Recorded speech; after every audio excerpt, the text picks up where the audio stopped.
नमस्कार,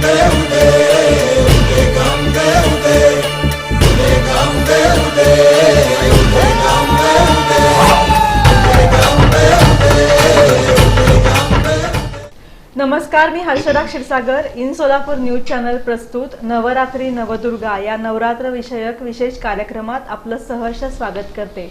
मैत्रिणींनो, देवीची आपण अनेक रूप पाहतो, जशी की काली, दुर्गा, सरस्वती, लक्ष्मी, महालक्ष्मी। तशीच आपण आपल्या महिला वर्गातही अनेक रूप महिलांची पाहतो, जशी की आपली आई असते, बहीण असते, आपली प्रेयसी असते, आपली पत्नी असते, आपली मुलगी असते, आपल्या गुरु असतात ज्या आपल्या शिक्षिका, त्यांचा सुद्धा आपल्या जडणघडणीत अत्यंत महत्त्वाचा वाटा असतो। तर आज आपल्या स्पेशल एपिसोडमध्ये अशाच एक गुरु ज्या विशेष मुलांना शिकवतात त्या आपल्याबरोबर सहभागी झालेल्या आहेत। तर मी पहिल्यांदा त्यांचं स्वागत करते। मॅडम नमस्कार। नमस्कार, स्वागत आहे तुमचं कार्यक्रमात। आज आपल्याबरोबर सहभागी झालेल्या आहेत सौभाग्यवती सीमा मनोज येलगुलवार मॅडम या राजीव गांधी ब्लाइंड स्कूलच्या सचिव आहेत, तसंच त्या स्वामी विवेकानंद प्रशालेच्या मुख्याध्यापिकाही आहेत। मॅडम, सुरुवातीला तुम्हाला पहिला प्रश्न विचारते, तुमचं माहेर कोणतं? माहेर म्हणलं की आपल्या सर्व महिलांचा जिव्हाळ्याचा प्रश्न असतो। माझं माहेर सोलापूरचंच। बर। मी माझं पूर्ण शिक्षण बालपण सोलापुरातच गेलं, त्यामुळे सोलापूरच्या मातीशी अगदी घट्ट नातं आहे। हो, अगदी सोलापूरच्याच आहात तुम्ही।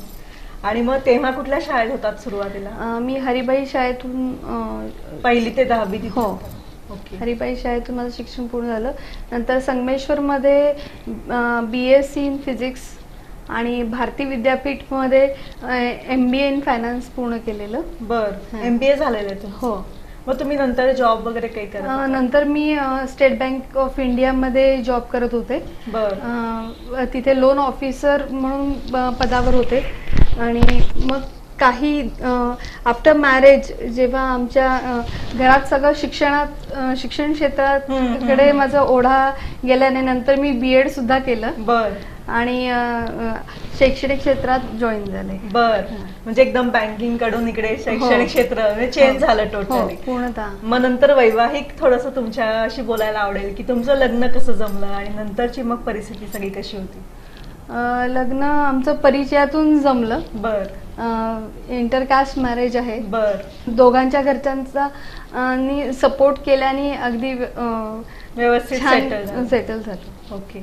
मग नंतर या शैक्षणिक वातावरण आधी सासरी सगळं होतं तुमचं? हो, माझी आई सुद्धा शिक्षिका आहे, त्यामुळे ते बॅकग्राऊंड पण होतं माझ्याकडे। शिवाय मग सासरी सगळं शैक्षणिक क्षेत्राला ह्याच्यात पूर्ण माझ्या जे सासरे आहेत त्यांनी झोकावून दिल्याने मलाही त्यातून प्रेरणा मिळाली आणि मी आमचं शैक्षणिक क्षेत्र जॉईन चालू ठेवलंय तुम्ही। आता ही जी राजीव गांधी स्कूल मधली मुलं आहेत किंवा अंधांच्या निवासी शाळेमधली मुलं आहेत, त्यांची कॅटेगरी थोडीशी वेगळी आहे सामान्य मुलांपेक्षा। तर ती कुठल्या कुठल्या गावातून म्हणजे तुमच्याकडे ऍडमिशन साठी येतात आणि त्यांची मग परिस्थिती कशी असते, आर्थिक किंवा सामाजिक, सगळे सांगा। Rajiv Gandhi memorial school for the blind मध्ये सोलापूर जिल्ह्यातून आम्ही सर्वेक्षण सुद्धा करतो, जिल्ह्यात व जिल्ह्याच्या बाहेर सुद्धा। आणि अगदी गरीब परिस्थितीतली मुलं असतात, समाजातली उपेक्षित घटक जसे असतात त्यातनं त्यांना आम्हाला वेचून आणावं लागतं। कधी घरचे सपोर्ट करतात, कधी करत नाहीत। त्यांना मानसिक बल देऊन त्यांची समजूत काढून त्यांना आम्ही शाळेत घालतो। ओके। अशा परिस्थितीनं तुम्हाला ती शोधून आणावी लागतात। हो। आणि काही पॅरेंट्स असे असतील की स्वतःहून जे जागृत पालक आहेत ते स्वखुशीने मुलांना घालतात शाळेमध्ये। बरोबर आहे। आणि राजीव गांधी स्कूल ही लहान मुलांसाठी आहे? हो, ती लहान मुलांसाठी म्हणजे 5वी पर्यंत ती आहे। बर। आणि पुढे जी आहे ती तुमची मोठ्यांची शाळा। दोघेही निवासी आहेत का? हो, दोन्ही निवासी आहेत। चंद्रभागाबाई येलगुलवार प्रशालामध्ये अपंग एकात्मक शिक्षण योजना आहे, त्यामध्ये 5वी नंतर जी अंध मुलं आहेत व मूकबधीर मुलं आहेत ही नॉर्मल मुलांबरोबर बसून शिक्षण घेतात। बर, अच्छा। जेणेकरून नॉर्मल मुलांना पण त्यांच्या समस्या कळाव्यात, त्यांना पण सामाजिक बांधिलकी समजावी, यांना सामावून घेता यावं। ओके। आणि मग विशेष अंध मुलांची शाळा ती पण वेगळी आहे. ती पण वेगळी आहे. ओके. आणि तुम्ही या शाळेमध्ये पण त्या मुलांना हा हा आफ्टर फिफ्थ एकात्मक योजनेमध्ये ती मुलं नॉर्मल मुलांबरोबर बसून शिकतात. सामावून. स्वामी विवेकानंद प्रशालेबद्दल काय सांगाल? ती शाळा कुठे चालवता तुम्ही? स्वामी विवेकानंद प्रशाला ही 1993 मध्ये स्थापन झाली MIDC एरियात. तेव्हा आमची फॅक्टरी होती तिथे, तर त्या काळी तिथे शाळा नव्हती. तर कामगारांची मुलं होती, तर साहेबांना रिक्वेस्ट त्या तिथल्या लोकांनी करून शाळेची स्थापना करायला लावली. विशेष कामगारांची जी मुलं आहेत त्यांच्यासाठी ती स्थापना केलेली. आज जवळपास 25 वर्ष पूर्ण झाली त्या शाळेला. तिथे सर्व तिथल्या जवळपासच्या कामगारांची मुलं आज छान शिक्षण घेतात आणि अतिशय छान क्रीडा क्षेत्रामध्ये खूप नाव लौकिक केलेलं आहे स्वामी विवेकानंद प्रशालेतील. 25 वर्ष पूर्ण झाली. हो हो. मग आता बाकीची पण मुलं त्या एरियामधली सगळी इथं येत असतील. अंधांच्या शाळेमध्ये तुम्हाला काही खास असे अनुभव आलेले की जे तुमच्या अजूनही लक्षात राहतील, असे काही सांगता येतील मॅडम? अंधांच्या शाळेत ती मुलं खूप एक्स्ट्रॉर्डिनरी असतात. म्हणजे एकदा त्यांनी स्पर्श केला की ती अगदी म्हणजे बिनचूकपणे नाव सांगतील एखाद्या व्यक्तीचं. बर. आणि सगळ्यांना मनापासून लावून घेतात. बर. जिव्हाळा खूप असतो त्यांच्यामध्ये आणि खूप हुशार असतात की आता जसं मी तुम्हाला आल्यावर म्हणाले की ते अगदी बिनचूकपणे एकही पायरी चुकत नाहीत उतरताना, जिने चढताना. त्यांच्यात सिक्स सेन्स खूप असतो. आणि एखादी तुम्ही त्यांना हस्तकला शिकवा किंवा काही, ते लगेच म्हणजे एका ह्याच्यात त्यांना लक्षात राहतात लगेच. हो. मग त्यांच्या काही केलेल्या वस्तूंचा काही तुमच्याकडे संग्रह वगैरे असा शाळेत असतो का? हो, असतो ना. त्यांनी केलेल्या कागदी फुलांचा आणि बरेच काही जे पणत्या असतील, राख्या असतील, सर्व काही आपण प्रदर्शन भरवत असतो दरवर्षी. बर. मग ही निवासी शाळेतली मुलं यांना जेव्हा पॅरेंट्स भेटायला येतात की जे आधी पाठवायला तयार नव्हते, त्यांच्या प्रतिक्रिया कशा प्रकारच्या असतात? ते खूप खुश असतात, कारण त्यांच्या मुलांमध्ये खूपसा बदल झालेला असतो. शाळेत आल्यावर त्यांचे जिवलग मित्र तयार होतात. त्यांना टीचर्स खूप आपुलकीने त्यांना सर्व शिकवत असतात. जे प्रेम त्यांना शाळेत मिळालेलं असतं त्यामुळे ते खूप छान रुळलेले असतात. नंतर यांना व्यवसाय किंवा काही नोकरीसाठी तुम्ही मग त्यांना काही अशी त्या वाटेने नेता का नंतर, की ते स्वतःच्या पायावर उभे राहून स्वावलंबी होऊ शकतील? हो, आपण NAB संचलित अंध कार्यशाळा आहे, तर त्यामध्ये वयाच्या 35व्या वर्षापर्यंतची मुलं राहू शकतात. त्यांना आपण खडू, डस्टर, फाईल, मेणबत्ती तयार करणं, केनिंगच्या खुर्च्या तयार करणं, पायपुसणी, वॉल हँगिंग तयार करण्याचं प्रशिक्षण देतो. शिवाय संगणकाचं प्रशिक्षण दिलं जातं. बरीचशी मुलं आता स्पर्धात्मक परीक्षांना त्यांना उत्तेजन दिलं गेलंय. तर मागच्या वर्षी ठेंबरे म्हणून मुलगा आहे, तो मंत्रालयात अधिकारी म्हणून जॉबला लागलेला आहे. बरं. म्हणजे ते स्पर्धात्मक परीक्षेतून पास आउट होऊन. ओके. म्हणजे अशी बरीचशी मुलं आहेत. सुतार म्हणून आहेत, तेही मंत्रालयात लागलाय. आपल्या महानगरपालिकेत सुद्धा मुकबधीर मुलं आपल्या शाळेतली ती महानगरपालिकेत जॉबवर आहेत. ओके. म्हणजे त्यांचा असा पण एक विकास या अँगलने पण होऊ शकतो. एक मुकबधीर मुलगा बाबा अणुसंशोधन मध्ये लागलेला आहे. आणि जी मेणबत्त्या फाईल्स वगैरे तयार करतात, ते कायमस्वरूपी रोजगार त्यांना तुमच्याकडनं मिळतो का, किंवा ते घरी जाऊन नंतर हे कंटिन्यू करू शकतात का? नाही, त्यांना हो, म्हणजे स्वतः ते घरी उद्या जर त्यांनी शाळेतनं ते बाहेर पडला स्वतःचा रोजगार ते निर्माण करू शकतात. कारण हे सगळं तुमच्याकडे शिकलेले आहेत आधी.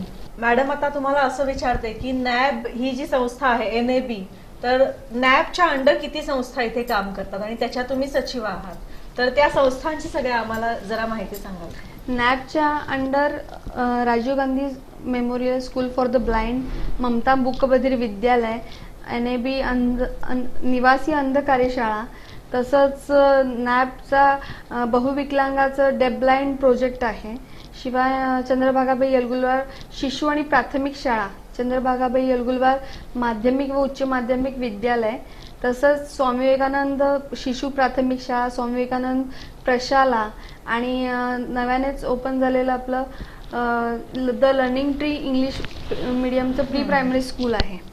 आणि नॅबच्या शिरपेचा मानाचा तुरा म्हणजे जिल्हा अपंग पुनर्वसन केंद्र सुद्धा नॅबला मिळालेलं सोलापूर आहे. आपल्या ओके. शाखेला मिळालेला आहे. बर बर बर. आणि याच्या अंडर मग तुमच्या अजून काही मी मध्ये ऐकलं होतं की सामुदायिक विवाहाची पण एक संकल्पना तुमची आहे, तर हो, त्याविषयी हो. काय सांगा? ह्या दिव्यांगांचा सामुदायिक विवाह आपल्या शाखेत संपन्न होत असतो.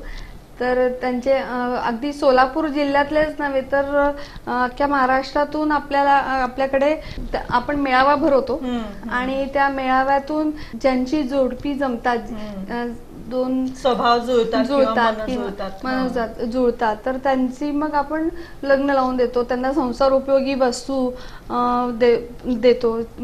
लग्नासाठी जे काही लागणार आहे, मंगळसूत्र असेल, त्यांचं भांडी, संसार उपयोगी सर्व वस्तू संस्था पुरवते. मग हे किती वर्ष तुम्ही करताय हा उपक्रम? आता गेली 7-8 वर्ष झाले की ही विवाह चालू आहे. आणि बहुविकलांग हा काय नवीन म्हणजे मला त्या कन्सेप्ट विषयी काय माहिती नाही. बहुविकलांग म्हणजे एखाद्या व्यक्तीत 3-4 अपंगत्व आहेत की तो अंधही आहे, मूकबधिरही आहे, किंवा त्याला मेंदू त्याचा कार्यरत नाहीये, किंवा एखाद्याला सर्व अवयव आहेत पण त्याचा मेंदू चालत नाही, जो उठू शकत नाही, बसू शकत नाही, झोपूनच असतो. विद्यार्थी आहेत तर त्यांना आपण शाळेत आणतो आणि त्यांना त्यांच्या प्राथमिक गरजा शिक्षण देतो. त्यांच्या दैनंदिन गरजांची पूर्तता करण्यासाठी त्यांना सक्षम बनवतो. जी मुलं शाळेत येऊ शकत नाहीत त्यांना आपण घरी जाऊन होम बेस्ड सेंटर म्हणून आहे, तर त्यांना घरी जाऊन ही शिकवतो. त्याच्यामध्ये प्रगती कितपत होते म्हणजे यांच्यामध्ये? होते, मुलांमध्ये बरीच प्रगती होते. त्यांना जेवायचं कसं, एखाद्या वस्तूचा आकार कसा आहे, त्याला स्पर्श कसा आहे, म्हणजे अगदी बेसिक. बाळाला जसं जन्मल्यावर आपण शिकवत असतो एक एक गोष्टी, त्याप्रमाणे त्या मुलांना शिकवावं लागतं. थोडीशी इम्प्रुव्हमेंट होते, पण थोडी इम्प्रुव्हमेंट होते. बरं, मग त्यांच्या कॅप्चरिंग पॉवरवर असेल की किती इम्प्रुव्हमेंट होते, ते प्रत्येक विद्यार्थ्यावर डिपेंड असेल. हो, बरोबर आहे. तो किती कॅप्चर करतोय. अशा प्रकारचं तुमच्या शाळेत म्हणजे हे अंधांसाठीचं जे प्रशिक्षण आहे त्यासाठी वेगळं काय ट्रेनिंग घ्यावं लागतं शिक्षकांना? त्याचे प्रत्येक युनिटचे वेगवेगळे टीचर्स असतात, त्यातनं त्यांनी पदवी घेतलेली असती. त्या अपंग सेक्शनचे वेगवेगळे पदवीधर टीचर्सच असतात. बरं. आणि त्यांना ती ब्रेल लिपी असते ना? ब्रेल लिपी असते आणि ह्यांना MR ची पदवी घेतलेले टीचर्स असतात. त्याची नियुक्ती केलेली असते. त्या क्षेत्रात ज्या महिलांना यायचंय, ज्यांची आवड आहे, त्यांना तुम्ही काय सांगाल? की आपण बघतो इंजिनिअरिंग मेडिकल कडे हल्ली बरेच तिथे अगदी कोटा खूप झालेला आहे, आणि तर आता आपण थोड्याशा काही महिलांना इकडे यायची जर इच्छा असेल की काहीतरी आपण नवीन करूया किंवा त्यांना थोडासा इंटरेस्ट आहे, तर त्यांना काय मार्गदर्शन करा? नक्कीच त्यांनी यावं. ही सामाजिक सेवा आहे आणि मला वाटतं MSW वगैरे तुमच्याकडे अप्रेंटिसशिपसाठी येतात. मग त्यातनं खूप काही शिकण्यासारखं आहे आणि आपण त्यांच्याकडनं प्रेरणा घेऊ शकतो. त्या विद्यार्थ्यांना शिकवून आपल्यात सुद्धा विकास होतो, काहीतरी घेण्यासारखं असतं. नवीन मुलींना पण इथे यायला काही हरकत नाहीये. आणि एक करिअर कसं होऊ शकतं मॅडम या क्षेत्रात? म्हणजे कुणी शिक्षिका कोणी व्हायचं ठरवलं? गरज आहे. शिक्षक कमी पडतात. मेंटॅलिटी नसते की या प्रकारचं आपण शिक्षक व्हावं किंवा या क्षेत्रात वळावं, पण अशा शिक्षकांची खूप गरज असते संस्थेला. म्हणजे ट्रेन शिक्षक खूप कमी मिळतात. अच्छा, म्हणजे वाव आहे नवीन लोकांना येण्यासाठी. मॅडम, आपण असं बघतो की काही प्रश्न सोडवताना महिलांनी शक्ती, युक्ती आणि भक्ती आपण म्हणतो की या तिन्हींचा संगम आहे महिला म्हणजे, तर असं कोणत्या प्रकाराने तो प्रश्न सोडवावा असं वाटतं जीवनात? असं एकाच प्रकाराने आपल्याला आपला मार्ग मिळेल असं नाहीये. महिलांना तिन्हीचा संगम करूनच त्यांचे प्रॉब्लेम सॉल्व्ह करावे लागतात. प्रत्येक गोष्टीत युक्तीच कामी येईल असं नाहीये, तर तिथे भक्ती आणि युक्ती सुद्धा आपल्याला वापरावी लागते, साथ देते. सोलापुरातल्या महिलांमधले कोणते गुण आवडतात आणि त्यांनी कोणत्या ह्याच्यात अजून त्यांच्यामध्ये सुधारणा करायला हवी? सोलापुरातील महिलांमध्ये सुप्त गुण खूप आहेत. आम्ही नॅप तर्फे महिला महोत्सव जागतिक महिला दिनानिमित्त भरवतो. त्यात महिलांचा खूप छान प्रतिसाद असतो. महिला लवकर येत नव्हत्या, प्रतिसाद देत नव्हत्या, पण आता जवळपास म्हणजे आमची सामाजिक संस्था असूनही जवळपास 1,500 ते 2,000 महिला त्या दिवशी उपस्थित असतात आणि खूप छान रिस्पॉन्स मिळतो. त्या मेहंदी कॉम्पिटिशन असेल, रांगोळी असेल, एकल नृत्य किंवा ग्रुप डान्स असतील, फॅशन शो असतील, पाककला ही असते. खूप छान प्रतिसाद मिळतात आणि स्वतःहून त्या म्हणजे अजून डेट डिक्लेअर होत नाहीत, पण त्यांचे फोन चालू असतात की आम्ही प्रिपरेशन केलेलं आहे, कधी स्पर्धा आहेत. त्यांना तेवढी उत्सुकता असते. पूर्वी त्यांना घरनं सपोर्ट मिळत नव्हता, पण आता घरच्यांचा सपोर्ट शिवाय स्त्रियाही बाहेर पडू शकत नाहीत. मग आता त्यांच्यात बरीचशी प्रगती झाली आहे आणि स्वतःहून बायका आता भाग घेतात. म्हणजे छान प्रतिसाद आहे. पुणे मुंबईच्या दृष्टीने विचार केला तर सोलापुरात या तुमच्या विश्वामध्ये अजून काय सुधारणा करायला हवी, किंवा तुमची ही ज्या विशेष मुलांसाठी शाळा आहेत त्यांच्याकडे काय अजून इम्प्रूव्हमेंट असते आपल्यापेक्षा जास्त, सोलापूरपेक्षा जास्त? तिथली पालक जे असतात ते जागृत असतात. पालकांनाच मानसिक बल द्यावं लागतं की त्यांचं मेंटली प्रिपरेशन करावं लागतं की नाही बाबा आपल्या मुलामध्ये ही कमतरता आहे. पहिल्यांदा ते ऍक्सेप्टन्स त्यांच्यामध्ये आपल्याला रुजवावा लागतो. म्हणजे आता आपण जिल्हा पुनर्वसन केंद्रातून 0 ते 6 वयोगटातील मुलांसाठी कर्णबधीरचे कॅम्प ठेवला होता. तर त्याच्यामध्ये म्हणजे आता अर्ली प्रिव्हेन्शन यासाठी आपण दरवेळेस असे वेगवेगळे अंधांचे मूकबधिरांचे कॅम्प आयोजित करतो. तर त्यामध्ये जेवढ्या लवकर आपल्याला मुलांची जे काही अपंगत्व आहे ते समजेल तसं त्यांना उपचार करता येईल, सोपे जातात. म्हणजे स्वीकार करण्यासाठी पालकांनाच आधी तुम्हाला तयार करावं लागतं. म्हणजे आपल्याकडे बेरा मशीन आहे, ऑडिओमेट्री मशीन आहे. त्या ऑडिओमेट्री मशीन मध्ये 4 ते पुढील वयोगटासाठी आपल्याला त्यांच्यातील कर्णदोष ओळखता येतो. त्याच्यावर काही ट्रीटमेंट आपल्याला जर लहानपणापासूनच घेतली तर ते उपचार होऊ शकतात. नाहीतर मग मोठी झाल्यावर तेवढ्या शक्यता कमी होते. बर. कारण त्यांना ऐकूच न आल्याने, कानावर शब्दच न पडल्याने ते पुढे बोलण्याची शक्यता कमी होते. म्हणजे म्हणतात की ज्यांना ऐकू येत नाही ते बोलू पण शकत नाही, ती गोष्ट खरी आहे? हो, बरोबर आहे. आता आमच्याकडे असं एक उदाहरण होतं की आई वडील दोघेही मूकबधीर होते. मग त्यानंतर त्यांना 2 मुलं झाले, ते दोन्ही मुलं मूकबधीरच झाले. मग 3रं मूल झालं, तेही तसंच असेल म्हणून त्यांनी त्याशी काय म्हणजे बोलण्याचा काही संबंध आलाच नाही. मग सगळं ते खुणांद्वारेच सांकेतिक भाषेतच एकमेकांशी बोलायचे. मग एक दिवस जेव्हा ते शाळेत तो आल्यावर त्याची टेस्ट केली आम्ही, तर त्याचा हिअरिंग लॉसच नव्हता.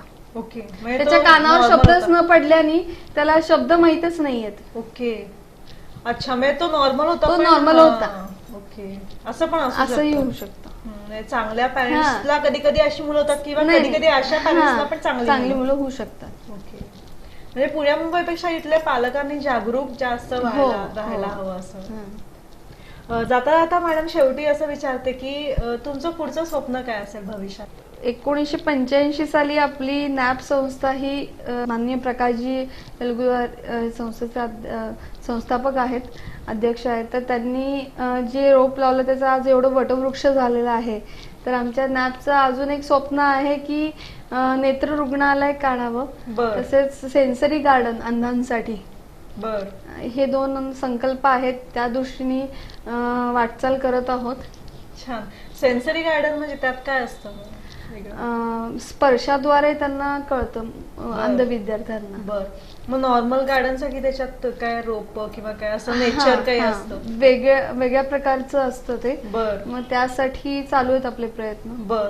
आणि नेत्र रुग्णालय म्हणजे जेणेकरून सपोज एखादा पार्शल ब्लाइंड असेल किंवा एखाद्याचे उपचार होऊन त्याला जर दृष्टी मिळू शकत असेल तर आपल्याला त्याला नॉर्मल माणसासारखे दिसावं, म्हणजे ऑपरेशन प्रयत्न करून करणं गरजेचं हां. आहे. मॅडम, जिल्हा पुनर्वसन केंद्र जे आहे त्याच्या मार्फत कोणत्या प्रकारचं कार्य चालतं? जिल्हा पुनर्वसन केंद्रामार्फत आपण अंध, मूकबधीर किंवा 21 प्रकारचे जे काही अपंगत्व आहे त्यांचं सर्वेक्षण, तपासणी, त्यांना स्वयंरोजगाराचं मार्गदर्शन, तसंच त्यांचं असिस्टिव्ह डिव्हाइस म्हणजे साहित्य सामग्री त्यांना आपण उपलब्ध करून देतो.